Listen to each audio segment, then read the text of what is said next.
but no cubs are out, and I think we will therefore head back towards Nkuhumas. He is on the move, and a mobile animal is always more exciting than a sleeping one. But speaking of which, let's cut back to Brent and see if those lions are still sleeping, and if so, how deep of a sleep they are in. So we'll catch up with you a little bit later once we've got to Nkuhumas, and until then, we'll cut across to Brent and see how he's been doing.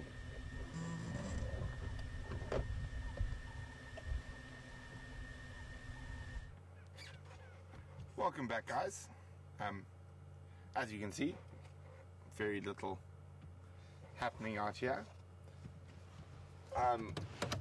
Still no obvious signs of movement anytime soon. I think we've had one rollover since you've been gone, and still lots of flat cats. What we can do for a few moments is we can scoot around and look at some of the trees that we have here. Where should we start? Why don't we start in the bush directly above the lines? There we go, that's a nice one to start with. That is called a... Is it? Let me just check it. It is. It is a magic quarry. I'm sure a lot of you have been watching for a while would have seen some of the other presenters use it as a toothbrush. It's also nicknamed the toothbrush tree. But quite interesting, its Latin name, Euclea, which is the family, which is not that important. But the second part is Dividorum. And it's got that because it is actually used for water divining. So you can cut a Y piece of bark, branch, and you're supposed to be able to, when you walk over underground water, it's supposed to pull down towards the water. So that's where it gets its Latin name from. And if we come across to the left and past the sleeping lion, or actually start with the bush behind the sleeping lion. There we go. The big one to the left, although they're both the same. That one's a bit closer. We go up the tree more than the bush.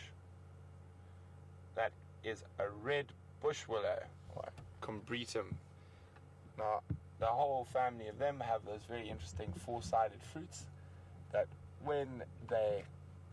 Oh, there's one there. We'll do that just now. So when they actually fall off the tree, they are blown by the wind and they act as little wheels.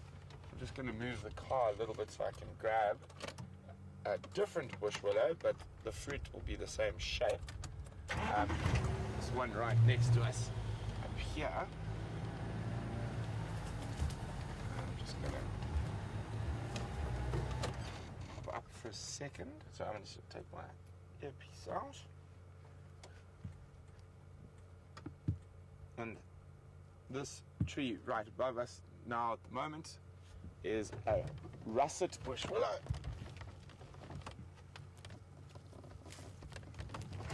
Oh.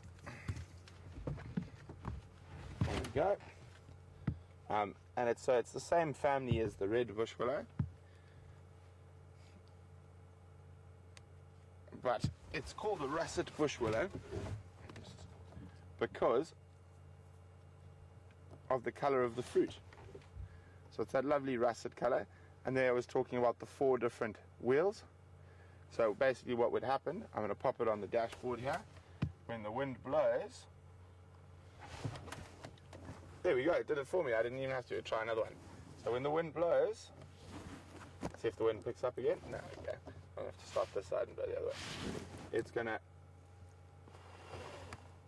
so it rolls, and these 4 little arms work as a wheel, and that helps with seed dispersal. So that's a russet bush willow. This particular tree, it's, as I said, Latin name is combretum, but the second part of its Latin name is heruensis.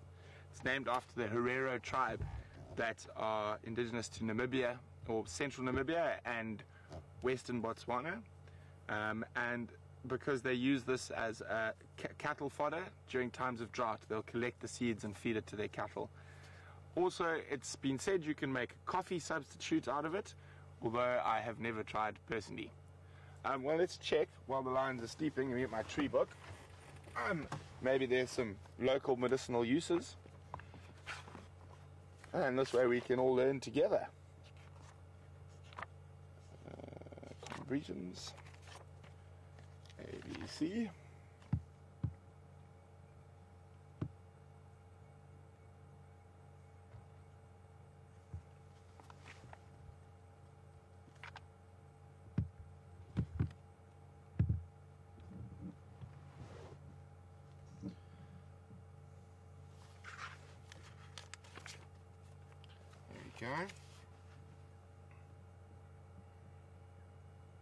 There we go. A concoction of the roots is used medically for stomach complaints, and the wood is very hard and also termite resistant, so this would be a good one to build your house out of if you were stuck in the bush. And it says if you have the time, it will make a beautiful decorative small garden tree. There we go. Learn something new every day. Oh, we still have very little action with the lions. Let's have a look what other trees we have around. That might be quite interesting. Okay, if we go straight sort of over my head to the one you know well to avoid. That there is called a buffalo thorn, or one of my favorite names for it is the Afrikaans name. It's called a blinkblaar wache bietjie bos, which, if I translate that into English, means a shining leaved wait a bit tree. It's called a wait a bit tree because it's got very sharp hooked thorns that if you do get stuck in the tree, you have to wait a bit to get out. It's not pleasant. As Brian says, it's not pleasant being stuck in them.